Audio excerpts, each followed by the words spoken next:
আসসালামু আলাইকুম। শুনছেন সংবাদ শিরোনাম। ব্রাহ্মণবাড়িয়ায় মৎস্য সম্পদ রক্ষায় সচেতনমূলক সভা। এখন শুনবেন বিস্তারিত।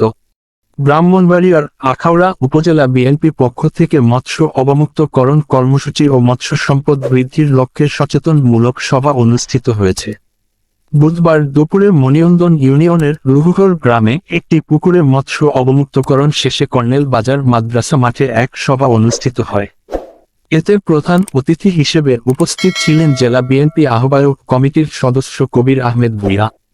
এ সময় তিনি জানান, বিগত আওয়ামী লীগ সরকারের আমলে বিভিন্ন জলাশয় বেদখল হয়ে যাওয়ায় আমাদের মৎস্য সম্পদ হুমকির মুখে রয়েছে।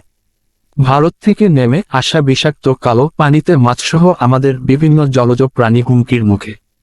পাশাপাশি সীমান্ত এলাকার জনগণ বিভিন্ন রোগ ব্যাধিতে আক্রান্ত হচ্ছে। জনস্বার্থে বিষাক্ত পানির প্রবাহ বন্ধ করতে পদক্ষেপ নেয়ার জন্য প্রধান উপদেষ্টার প্রতি হস্তক্ষেপ কামনা করেন। সভায় উপজেলায় মৎস্য কর্মকর্তা রওনক জাহান সহ উপজেলা বিএনপি নেতাকর্মী ও স্থানীয় মৎস্যজীবীরা উপস্থিত ছিলেন। ব্রাহ্মণবাড়িয়া 24.নিউজ।